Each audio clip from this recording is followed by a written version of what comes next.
Today we are talking about Prashna analysis, and I will be walking you through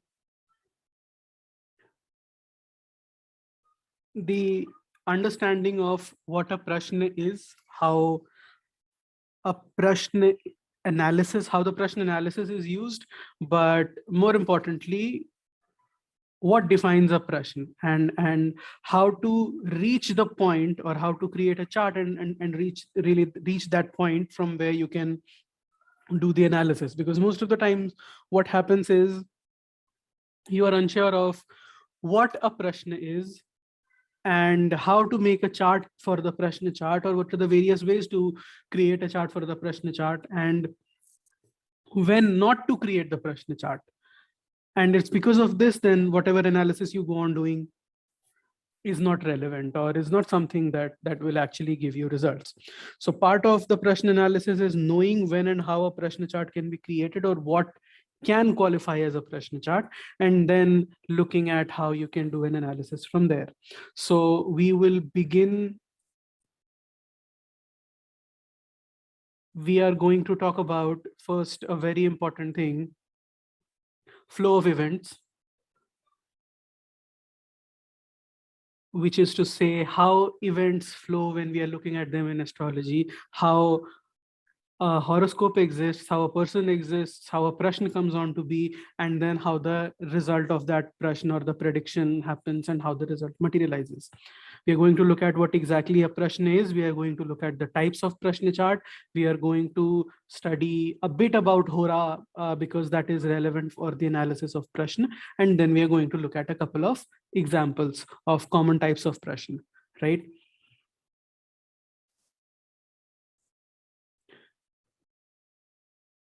So when looking at the horoscope,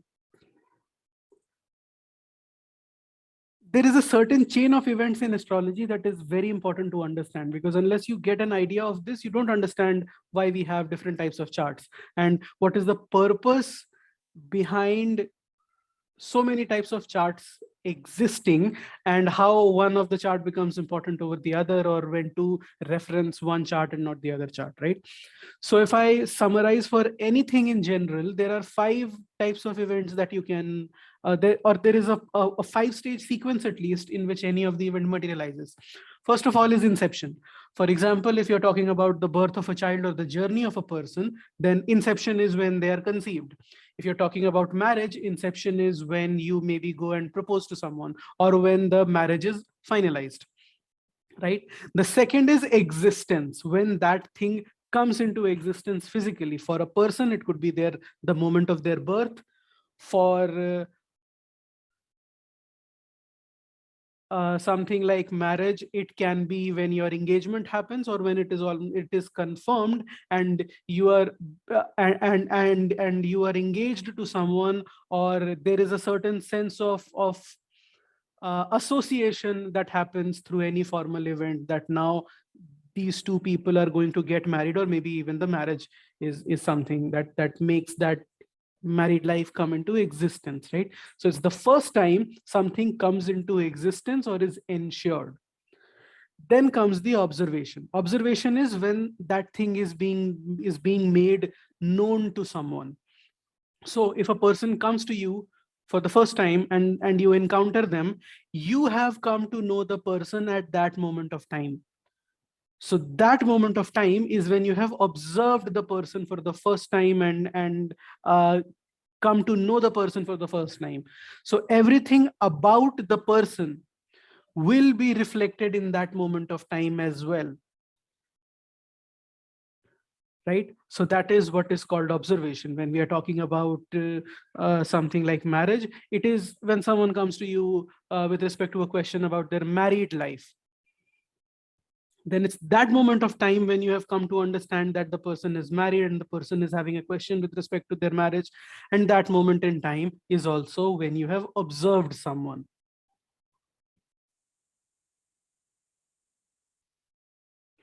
Then the next thing that we have is succession. Succession is movement or change over time. That is what how from that point onward, how things proceed, whether the married life is good, whether the married life is bad, whether the person is going to grow or not grow, how their journey is going to be, what are the struggles that they're going to go through, or what are the problems and challenges and obstacles they'll face. And then finally, we have conclusion, which is to say what result they're going to get. Now, let's talk about something for a Prashna chart. In a Prashna chart, and let's talk about a person who comes to you and asks a question about their career. Inception is, obviously in this case, it will be the birth of the person, or when they were born, because it's with that event that the entire succession of their career begins. Existence will be when they got their first job, when they started their career. Observation is when they've come to you to ask a question about their career. Any of the 3 points in time, their horoscope, the moment of time where they started their first job formally, or when they have come to you to ask a question about their career, any of these 3 are a valid, can create a valid chart or a valid horoscope for you to analyze, because all 3 of them are equivalent. They are representatives or successions of the same chain of event, right? So at any point of time, if you get hold of one moment in time that is reflective of the person's journey in their career, you will be able to map out everything about their career and determine how their career is going to be. So it's not necessary that you need the birth chart. It's not necessary that you need a Prashna chart. Even if you don't have a Prashna chart, even if you don't have a birth chart, if you have something like the time when the person joined their first job, or started their career, or got their first salary, all of these are important events or successions of the same chain of events connected to the person and connected to the event that you have to make a prediction about. Any of these will work for prediction, right? Basis this, any 3 of these, you can, your analysis will tell you what the succession is, whether the career is going to improve, whether the career is going to go bad, whether the career is going to face any obstacles or challenges, whether the person is going to be promoted or demoted or lose their job, and whatever, right? That's the succession. And conclusion is your overall analysis of what is going to happen in the end, right? So it can be that you are going to have bumps in your career, you are going to have a better time 3 years onward, you are going to have a job for some time, and then you are going to go into business. And so all of those, the entire final summary is how your conclusion is. So basically, any chain of events in this entire stack, or any moment in time in this entire stack, can be pulled up and used to make a prediction. The entire analysis remains the same.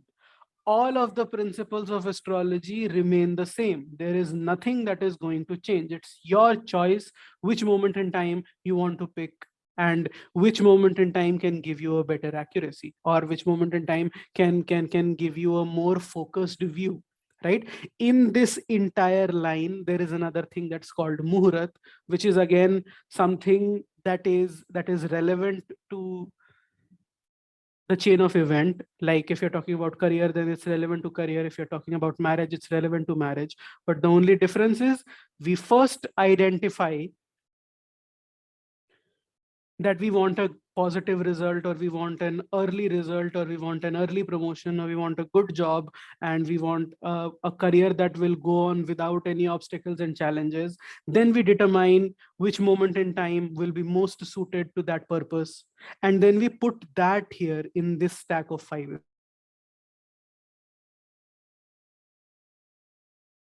events. That is the moment we choose and pick something in our career, so that from there on, the entire succession and conclusion is molded towards whatever it is that we want, right? So different types of chart, all charts have the same analysis, any of them can be used, the principle is the same.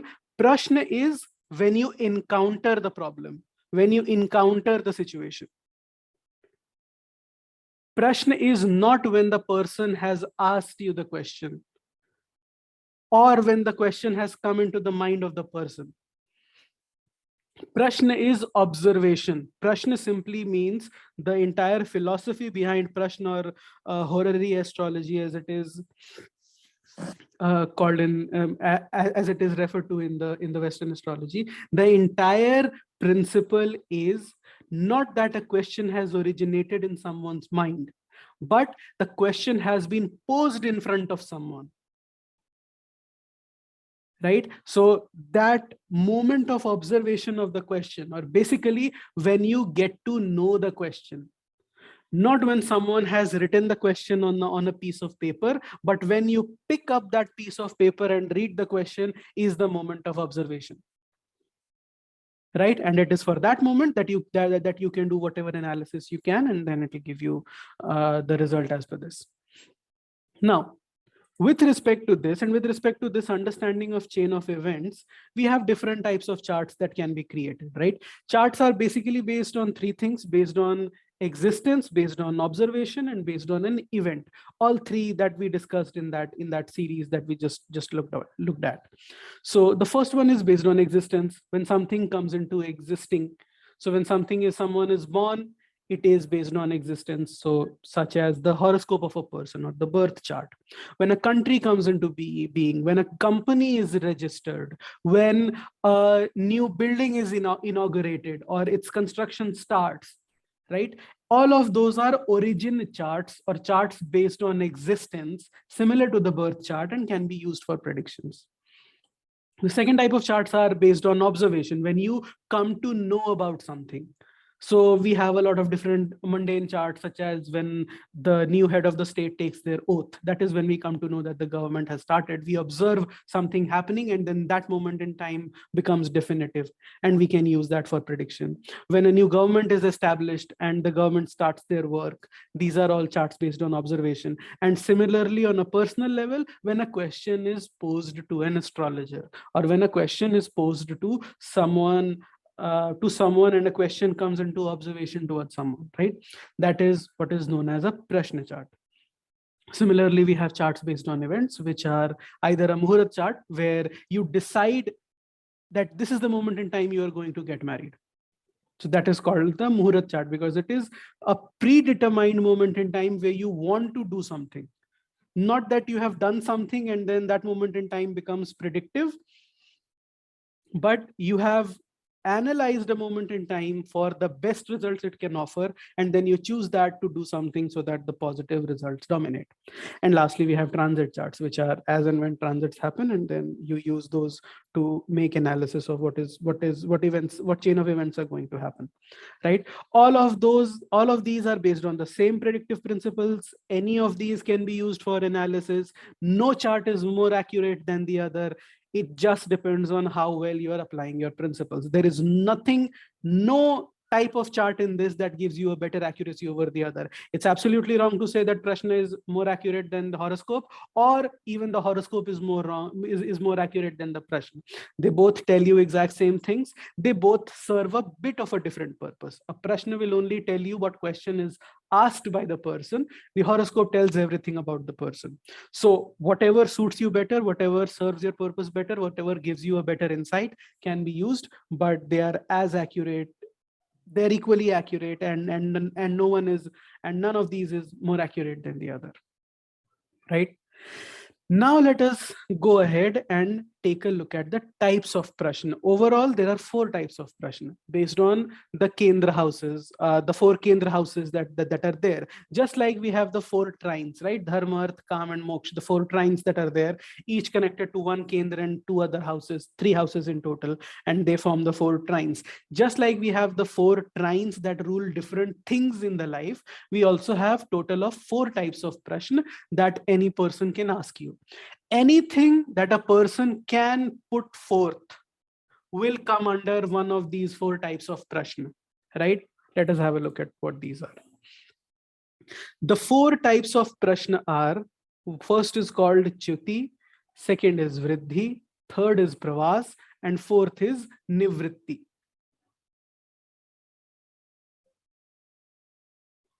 Right? First is Chuti, second is Vriddhi, third is Pravas, and fourth is Nivritti. All 4 of these are ruled by one of the Kendra houses. The first one is ruled by the first house. The first type of prashna, or a Chuti prashna, is ruled by the first house. The second one, Vriddhi, is ruled by the fourth house. The third one, Pravas, is ruled by the seventh house. The fourth one, Nivritti, is ruled by the 10th house. Right, and they four serve very different purposes. So in order to demonstrate that, I have just given you a symbol for each, so that you are able to keep those in mind and understand really what's going on here. The four types of questions are, the first one, which we call Chuti, it means decline. It means anything that reduces from its current state, anything that goes down, or anything that's a change but towards the lower, towards the lesser. Right, all of the questions that talk about a change towards something less are concerned with, or are the type of prashna which we call Chuti, or which we call decline. So common questions in this will include loss of status, decline, harm, displacement, defamation, something bad happening to you, the loss of a job, or something that threatens you and threatens to lower your financial status, lower your social status, lower you from your current position in any manner whatsoever. Right, all of those types of questions are the first type of question, which are for decline, which in Sanskrit is known as Chuti. The second one is Vriddhi. Vriddhi is just the reverse of Chuti, and it is growth, it is improvement, it is upliftment, it is something better going on in your life, or it is an improvement. It's a growth. It's the future is going to be better than the present. Anything that is associated with some betterment in the future, that is called a Vriddhi Prashna, or a question related to growth. Now, these can include questions about your happiness, your prosperity, your growth, your well-being, your improvement, your upliftment, anything positive, accumulating more wealth, being happier, in achieving something, or anything at all that leads to some upliftment or some positive movement in the person concerned life. Right, that's the second type of question. The third type of question is called Pravas. I see that the color combination has changed here. The third type of question is called Pravas. Now, Pravas is any type of change, and Pravas means any change that is parallel, that is in the current state. It's not an improvement, it's not a decline, it is just change for the sake of change.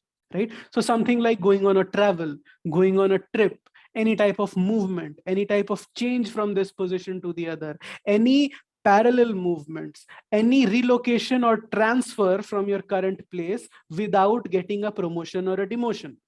All of these types of questions are questions, especially questions about travel, especially questions about movement, are called Pravas Prashna, and they are looked at from the seventh house.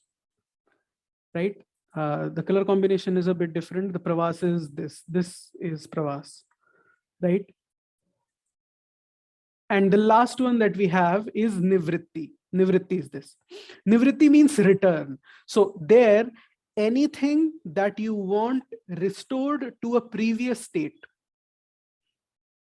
So you have lost your possession, you have lost a jewelry, and the question is, will I get that jewelry back?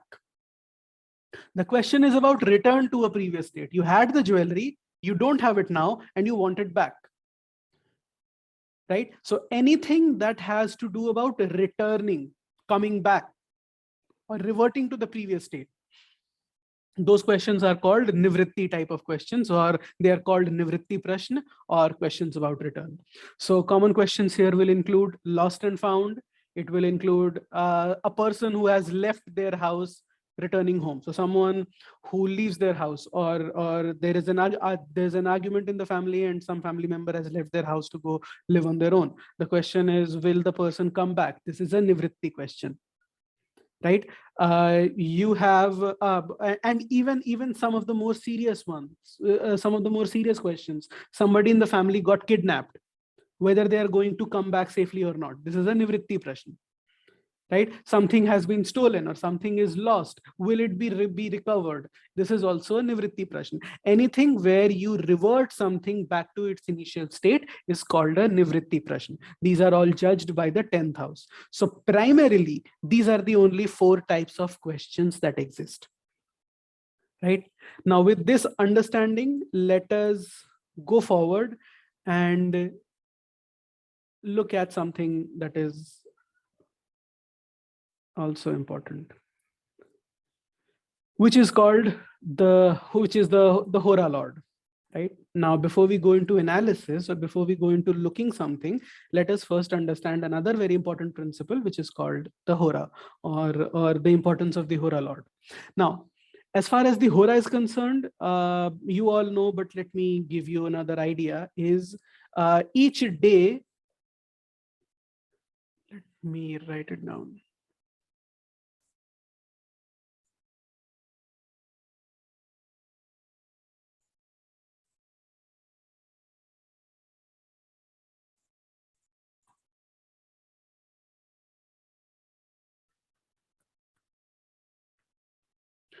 Right. So a day in astrology is defined from sunrise to sunrise, right? Because in astrology, you don't have a calendar. A calendar is basically irrelevant if it does not relate to an astronomical phenomena. So the astronomical phenomena that we use to define a day is the rising of the sun or the movement of the sun. So sunrise to sunrise is what is called a day. A day comprises of 24 hours. This is common knowledge. This is what we all know, right? This is done because 12 is the division we use for signs and houses. And then sunrise to sunset is divided into 12 parts, and then another 12 from sunset to sunrise, right?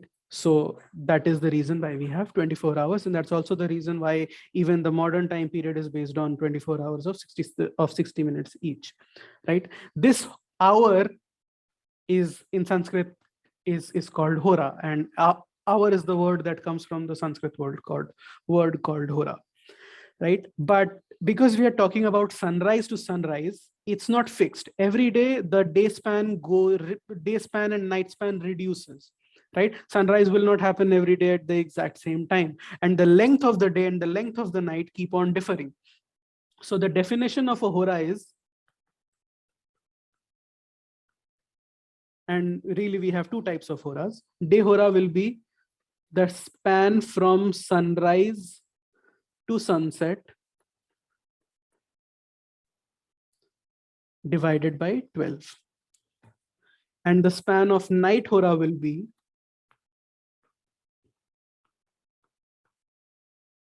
sunset to sunrise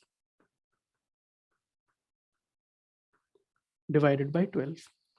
So in summers where the day span is more and the sunrise is of more than 12 hours, like in some places it could be 13-14 hours, at some places it could even be well over 16 hours. The day hora increases. A hora does not remain of 60 minutes as we are used to 1 hour equal to 60 minutes. It can increase in span and it can become 1 hour 10 minutes, 1 hour 15 minutes, 1 hour 20 minutes even, right? In winters, when the night span is more, the night hora becomes more than 1 hour, like 1 hour 10 minutes, 1 hour 15 minutes, and the day hora changes and becomes shorter to something like 50 minutes or 45 minutes, right? So the horas are flexible. They are dependent on the difference between sunrise and sunset divided into 12, and day has 12 horas, or sunrise to sunset needs to have 12 horas, sunset to sunrise needs to have its own 12 horas. So that is the logic, and that is how you calculate the hora. Then the horas are calculated for the 9 planets, right? And they're calculated in the same order. So we have the 9 planets, which are Sun, Moon, Mars, Mercury, Jupiter, Venus, and Saturn. right?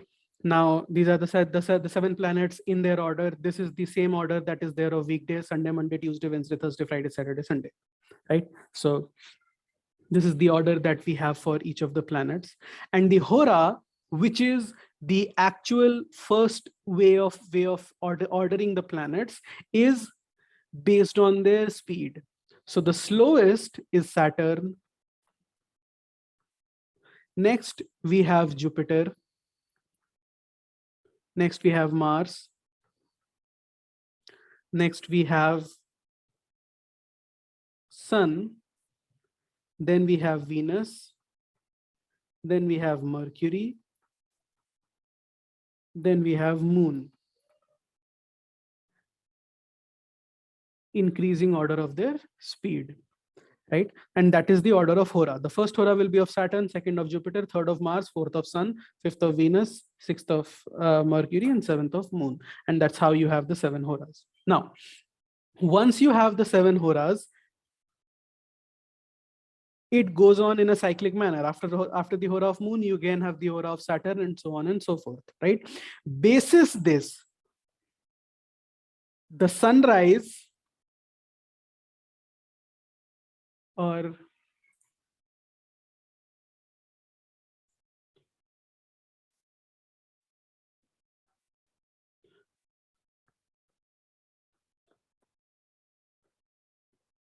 the Hora at sunrise is how you get the weekday. So if at the time of sunrise, it's the Hora of sun that's going on, that day is called Sunday. If at the Hora of sunrise, it's the Hora of moon that is going on, it's called Monday. And then it's the same, if it's the Hora of Mars, Tuesday, if it's the Hora of Mercury, Wednesday, if it's the Hora of Jupiter, Thursday, if it's the Hora of Venus, Friday, if it's the Hora of Saturn, then Saturday, right? And that is how the order of the weekdays come. So now to do the reverse calculation for every single day, the way you calculate is sunrise by sunset divided by 12. That tells you the span of a day Hora. So if it is Sunday, the first Hora, from the moment of sunrise to the next 60 or 70 minutes, whatever is the span that you have calculated, will be the Hora of Sun. Next will be the Hora of Venus. Next will be the Hora of Mercury, and so on. You can go until deciding on the Hora, but you can do it from your apps. You already know what apps to refer to this, so we will not go into those details, but that's the purpose or the calculation behind Hora. Now, going back, that is the calculation. Horas are allotted from the weekdays and in the order of the speed of planets. The Hora is one of the most important tools for Panchang analysis. And you will all remember when we were talking about Shadbal, we say that the Hora Lord is the strongest factor. When we are talking about Panchang, Hora Lord and Hora is one of the most prominent factors that we look at for deciding the Muhurat, for deciding the Panchang. And it is one of the 5 elements of the Panchang also. The static Panchang refers to it as the var or the weekday. The dynamic Panchang, when we are looking at Muhurat on a day-to-day basis, we give much more importance to the Hora at the moment than the weekday of the day, right? The Hora Lord holds as much importance as the ascendant, if not more. So the analysis should always refer to the Hora and the Hora Lord. Now, the Hora is also in itself a way of understanding the Prashna and a way of prediction. For example, if a question comes to you in the Hora of Venus, it is going to be associated with relationships, with marriage and family, with some auspicious events, with something that has to do with love and romance, with something that has to do with one of the significations of Venus. If a question comes to you in the Hora of Sun, it can have something to do with career, recognition, reputation, fame, growth, status, father, all of the significations of Sun, right? And then how the Hora Lord is placed in the horoscope and how the Hora Lord is placed in the Prashna chart is how you get your analysis. So one thing is the Prashna must conform to the Hora Lord. That is one of the cases. That is also one of the cases how you can even predict the question before it has been asked. And the strength of and placement of the Hora Lord helps us attain certain results, right? Then the Hora Lord is equivalent to the Lagna Lord, and it cannot, I cannot stress on its importance. You cannot do a Prashna analysis without looking at the Hora Lord, right? Afflictions to the Hora Lord will and can result in the can lead to denial of the result. So it's very important to look at the HORA Lord ones. HORA Lord and Prashna Lord together are what help you analyze the result of a Prashna chart, right? So far we have looked at 3 or 4 different things. We first look at what a Prashna is, and how and what the moment of asking a question is, or how you create the chart for analysis of a Prashna. It is not the chart when the question is thought of or asked, but it is when the question lands in your ears, when you have observed the question, right? It's a very major debate that needs to be settled right away. Is when it's the moment of question is when you receive the question, not when the question has been put forth or asked or comes into the mind, right? If a client is asking you a question on the call and he dials you 5 times, you cannot create the Prashna chart for the first call that he dialed you for. You will create the chart when you receive the call and the question lands in your ears. So that's the first very important thing. The second thing that we have looked at is there are 4 types of questions. They are called Chuti, Vriddhi, Pravas, and Nivritti, looked at from all of the 4 Kendra houses, 1st, 4th, 7th, and 10th, respectively. Then we have looked at, apart from looking at the horoscope, it is also important to look at how the HORA Lord is doing in the Prashna chart, and it's the HORA Lord that becomes one of the most important factors in the prediction, right? The prediction principles we'll discuss in just a bit, but before that, let us have a look at Prashna for the birth chart, right? Now, with all of this understanding, now when you're going and analyzing a Prashna chart, or when someone comes to you and asks a question, there are 2 things that happen. First, the person can come to you and give you their horoscope, and then basis that you can predict anything that they want. But also, if the person is coming to you the first time, and this is really the first occasion that you have encountered the person and they have come to you to ask their questions, then this is also the moment of observation of the person, and the Prashna chart itself for the moment will behave as the entire horoscope of the person. Even if you don't open the horoscope, even if you don't have the horoscope for the person, you can use that moment of time to answer every single thing about the past, present, and future of the person, whether they have asked it or not. This is called Prashna for the birth chart, right? So you're creating a Prashna chart, or you have created a Prashna chart that is not just answering questions, it is telling everything about the person. And let's say that you have a client who does not have a horoscope, you can save this first Prashna chart as the horoscope of the person and keep using it for the rest of his life and your life to predict everything about the person. It will give you exact, accurate results. You don't ever need to look at the horoscope of the person if you have an authentic Prashna birth chart for the person, right? That's the first thing that can happen. The second thing is, this is a person you know, or this is a person who has come to ask you questions multiple times, and really this is not the first time you're observing the person. In this case, it is the first time that you are observing their question. So if the person comes to you to ask about the career, granted you have observed the person a lot of times, you know the person from before, and really the Prashna chart is not going to tell anything about the person's overall life, but this is when you have come to observe the question. So this moment of time can be used to answer questions about their career, and that is basically what a Prashna chart is. The third situation is when a person comes to you asking a question multiple times. In that case, the Prashna chart will not answer the question. The Prashna chart simply tells that the person is, if it is in what state of mind that the person has come, and it is how long that the person's problem will be overcome or resolved. It cannot answer you specifics about whether the person will get a job or not. Those have already been answered by the Prashna.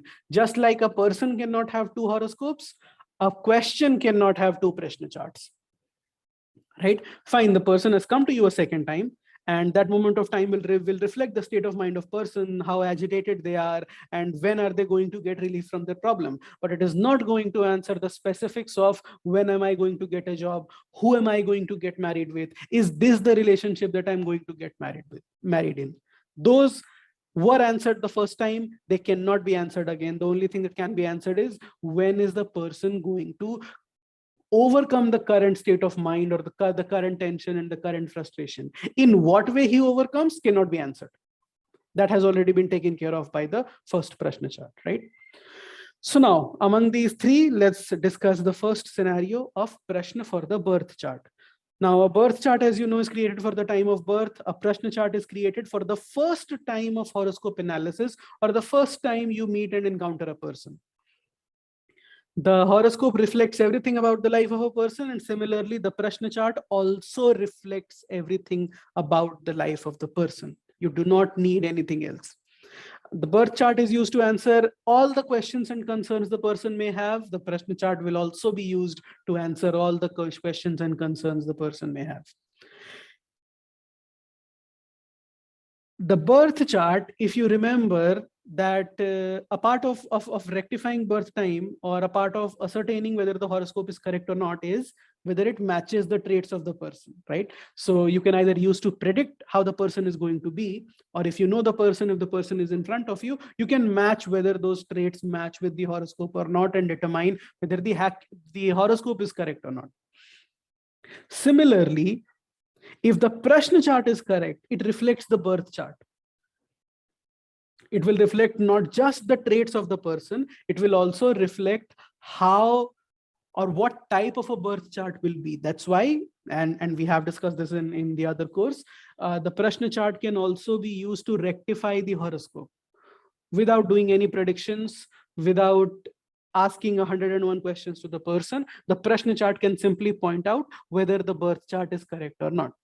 Right? And here is that there is one more very important principle behind using the Prashna chart is a person may not be very sure of their horoscope, especially someone born in the 90s or before. They cannot be very sure of their horoscope because there was no proper record keeping at that time. They may know a time of birth, but that may be off by 5 or 10 minutes, 15 or 20 minutes, or even accurate up to half an hour or 1 hour, right? So in that case, the actual birth data cannot be very relied on, even if the person says that it's very accurate. I mean, if someone comes to you and says that they're born at 7:43 p.m., maybe they're right. And there are chances that what they know is accurate. But if someone comes to you and say that I've been born around 8 p.m. or 8 a.m., then there are chances that they may be off by 15 minutes, 20 minutes, or even half an hour or up to 1 hour, right? So it's in those cases that you cannot have the wrong Prashna chart, because it is created for the moment of time where the person has come in front of you and is sitting in front of you and asking questions. And you already have all the tools to create a horoscope. This time has no confusion. So this can be used to not just ascertain characteristics of the person, but also to validate and verify whether their birth chart is correct or not, and if it requires any rectifications. Lastly, there can only be one birth chart for a person, but there can be multiple Prashna birth charts for a person. So anytime anyone observes the person for the first time, they can create their own Prashna chart for the person, and each of them will reflect the birth chart and answer questions accurately about the person. So that's the only difference.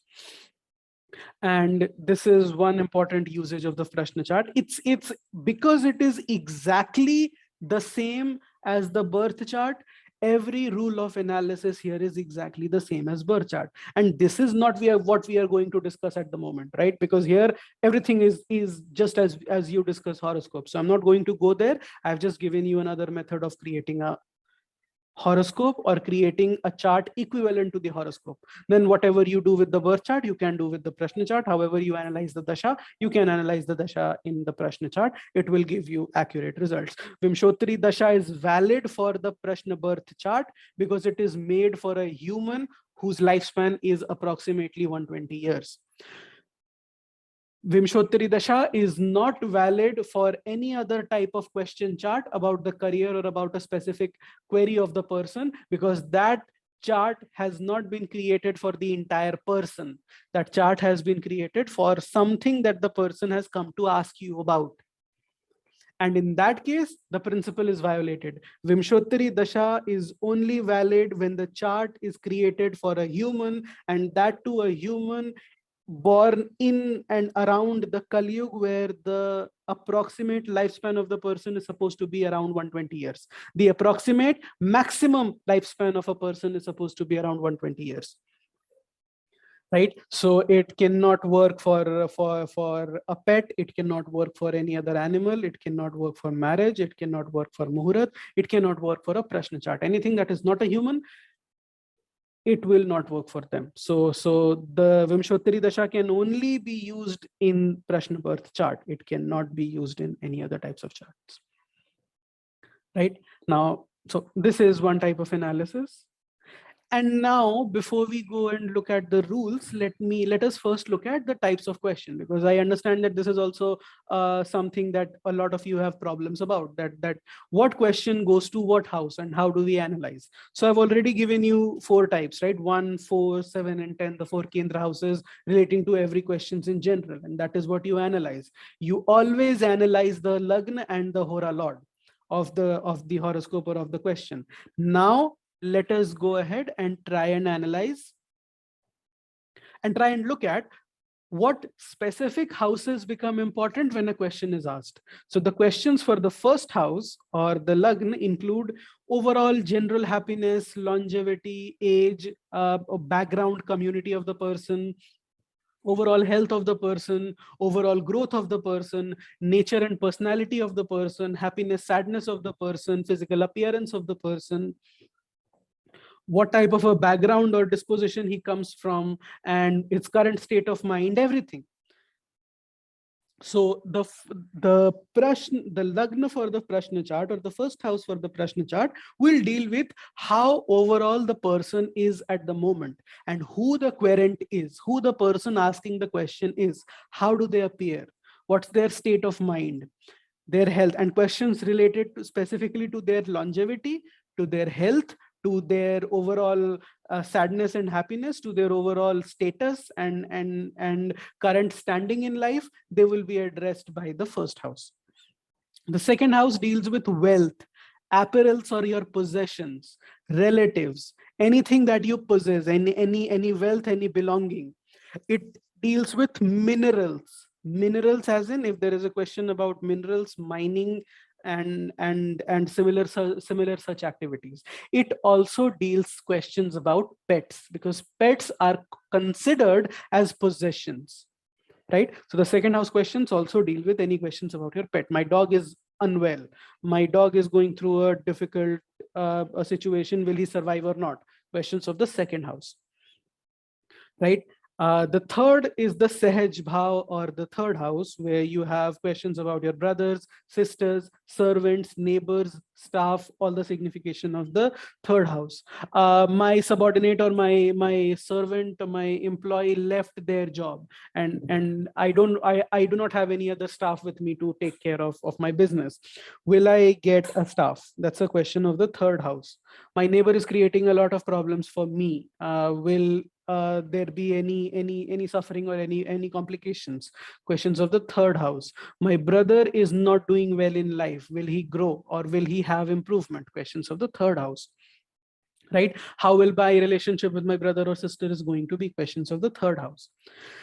The fourth house is called the Sukh Sthan, or the Sukh Bhav, and it deals with questions about your land, about your house, your property, what you own, landed property especially, treasures, anything that can be classified as treasure, any great fortune, any great finding a treasure, getting or possessing something remarkable. All of those things come under questions or events of the fourth house.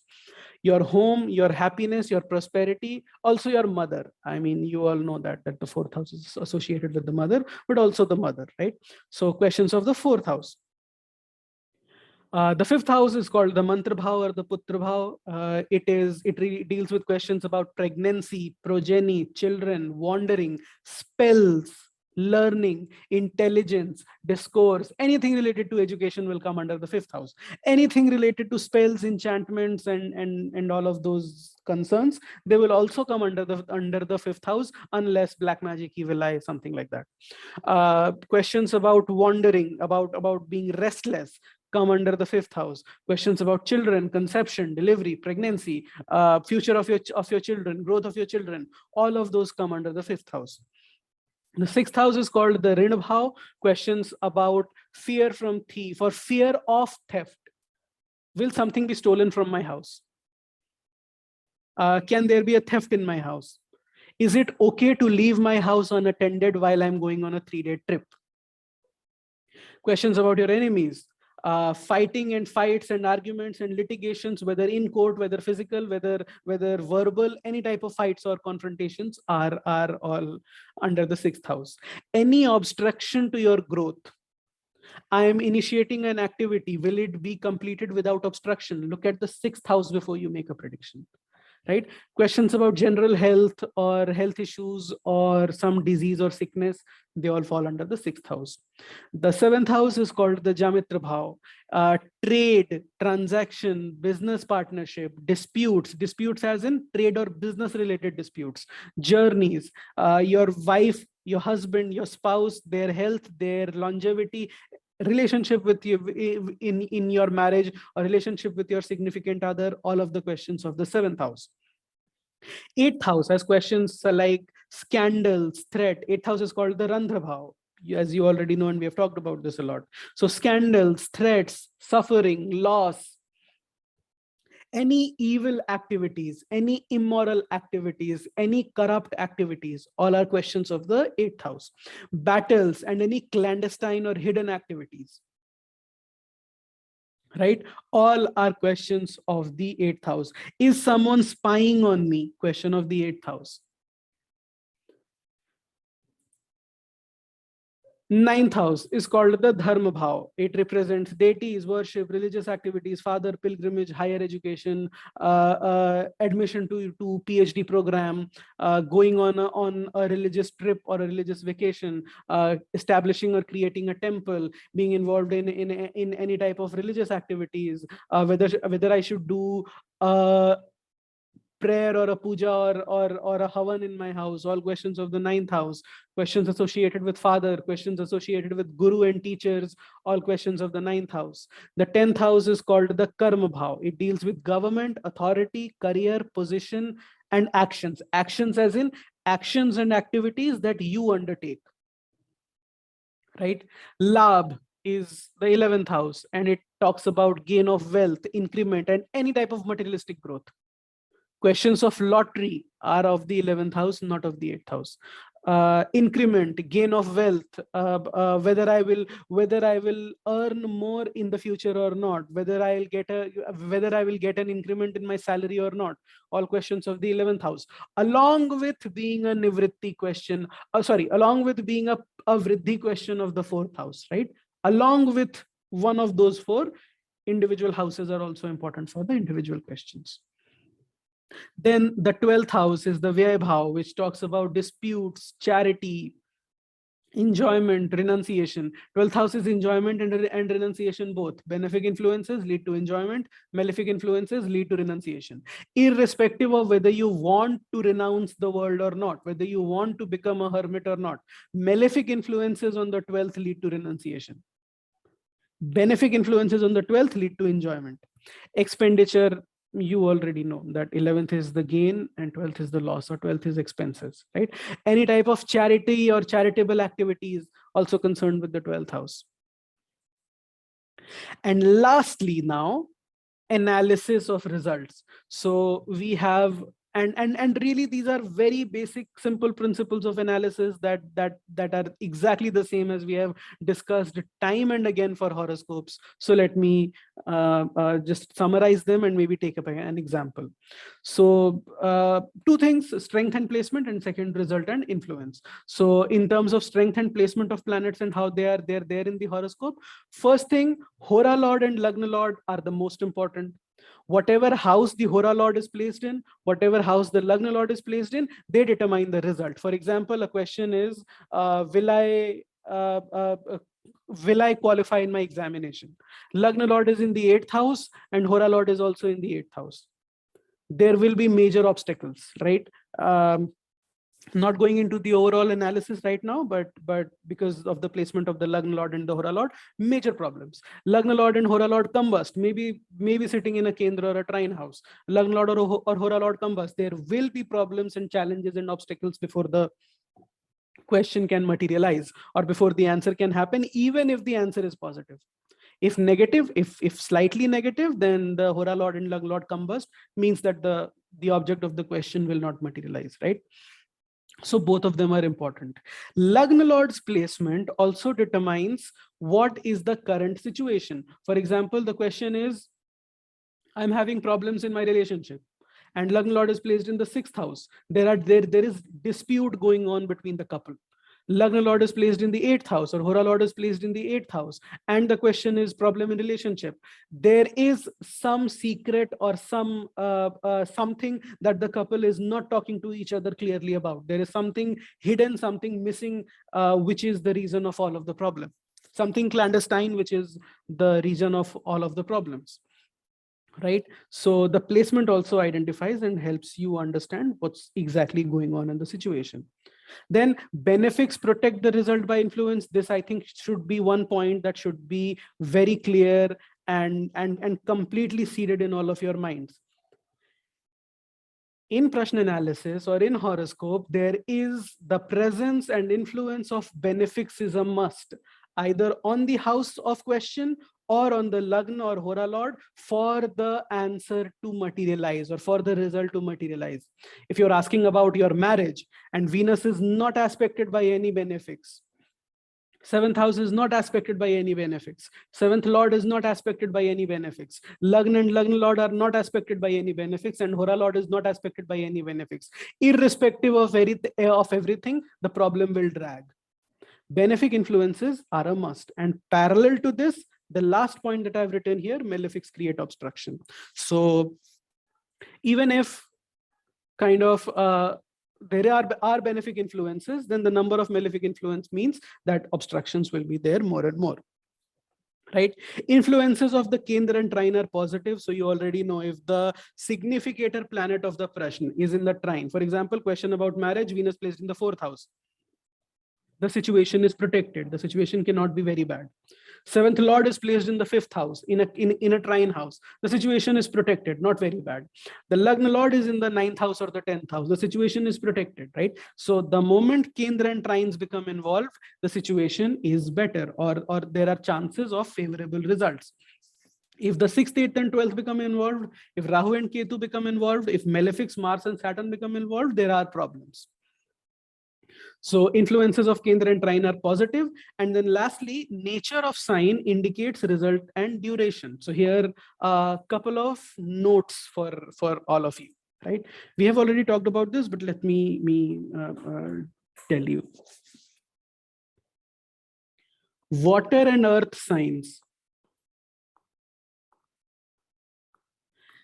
These are favorable towards living significations and also provide growth towards material significations. Air and sky, they are not very favorable towards, sorry, not sky, air and fire. They are not very favorable towards materialistic significations, but favorable towards, not very favorable towards living significations, but favorable towards this thing. What do you say? But favorable towards materialistic significations, right? Similarly, movable signs, fast result. Fixed signs, slow or delayed result. Dual sign, result after obstacles, after obstruction, or after confusion. Similarly, the earth indicates delayed result. Water indicates flow and air indicates flow. They all both result immediate result or fast result. Fire indicates result after obstacles, right? Because it is the element of Mars, has its qualities. Air also, another thing, air, because it is Saturn's element, air represents superficial results. It cannot offer anything that is deep and rooted.